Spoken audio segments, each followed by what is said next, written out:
friends, it's Christy. Welcome back to my channel and welcome to day 8 in my 2017 holiday card series. Today I'm going to be using this super cute Winter Otter stamp set from Lawn Fawn as well as the Doodlebug Milk and Cookies 6x6 pad. So I've stamped my images out on some Copic friendly paper with some Memento Tuxedo black ink, and that's because I'm going to be coloring with Copic markers today. And the first thing I'll be doing is the body of the otter, and for him I'm using E53, E55, E57, and E59. And I'm starting with the E59 and I'm just doing my shadows. I like to color darkest to lightest, especially on smaller images. Sometimes on larger images, it's better to start lightest to darkest to just saturate the paper ahead of time. But when they're small, you can really get away with doing it darkest to lightest, and it's a lot quicker. So I want his belly to be the lightest area, so I'm blending towards the center. I used the E57 to blend in the edge of the E59, and now I'm taking that E55 and taking it almost all the way, and then I can just finish up that really middle part there with the E53, which is kind of a little bit of a flesh tone to it, so it makes a really good color for a belly. And I just wanted those colors to be a little bit deeper and to blend a little bit more, so I'm just going to go over the entire area with a second layer of all 4 shades.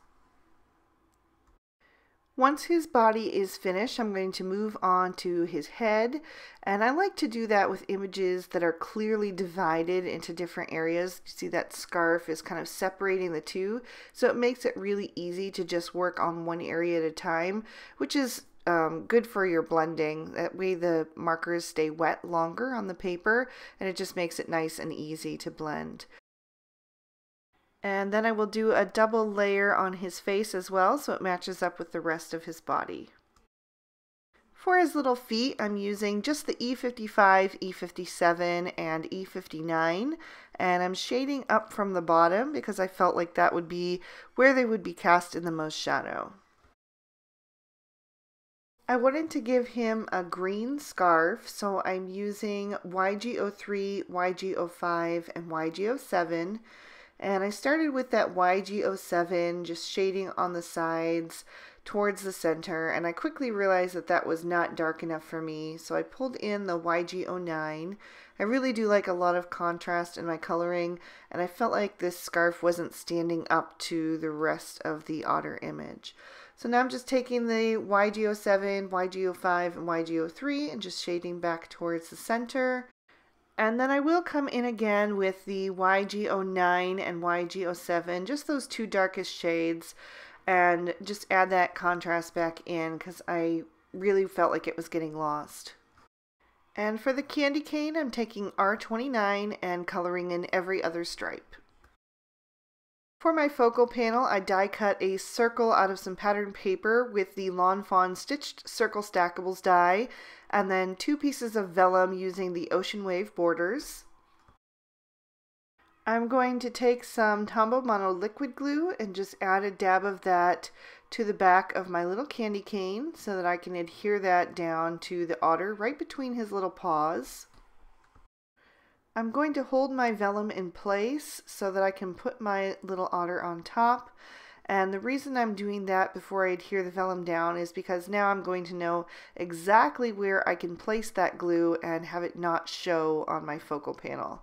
So I'm just going to carefully peel him off and add some more liquid glue right over the vellum where the otter is. And then I decided to add just a couple of tiny dots to the outside edge where the stitching detail is. And that's going to just hold that down into place so it doesn't lift up.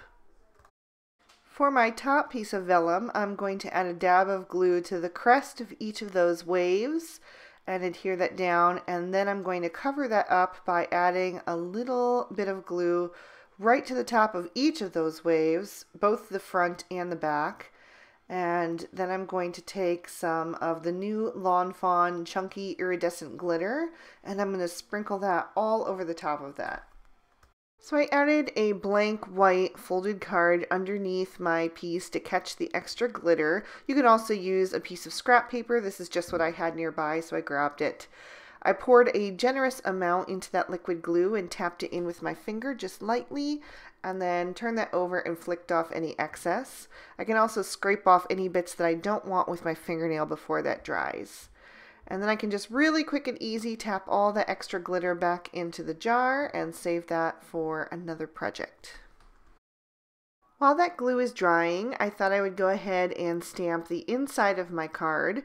So I'm taking some Lawn Fawn Peacock ink and I'm inking up the little otter again, as well as the Merry Christmas sentiment. And I inked up the Merry Christmas twice because it didn't stamp quite as dark the first time. And then I'm taking the little heart that's also included in that stamp set and just stamping a little trio right next to the otter. The rest of my pattern papers were die cut with the Lawn Fawn Stitched Rectangle Stackables and the Lawn Fawn Stitched Journaling Card die. So I'm just going to glue those down to my card base.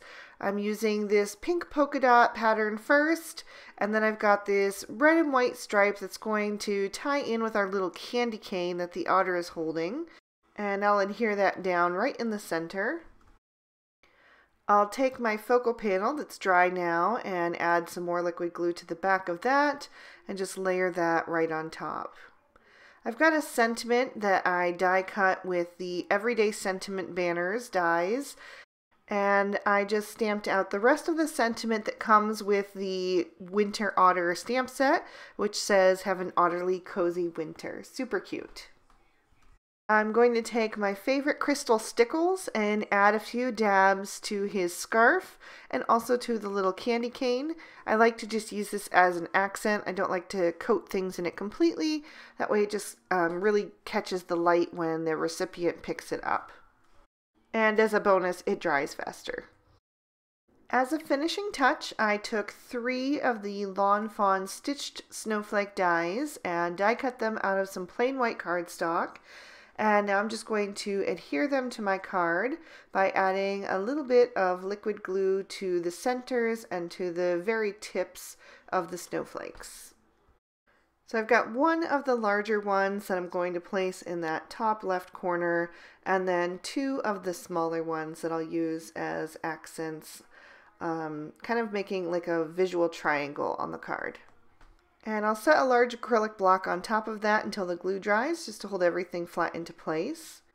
And because you can never have enough glitter on a Christmas card, I'm going to add a little dab of stickles right to the center of each of the snowflakes.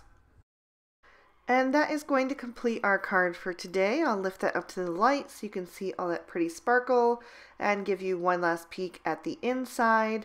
I think this one turned out super cute and girly, and I think it's something different for a Christmas card. I really like it. If you guys like it too, be sure to give it a big thumbs up and subscribe to my channel if you haven't done that already. Here's an extra couple videos from day 8 of the previous 2 years of holiday card series, so hopefully those will tide you over until the next one. In the meantime, I hope you guys have an amazing day. Thanks so much for watching. Bye-bye.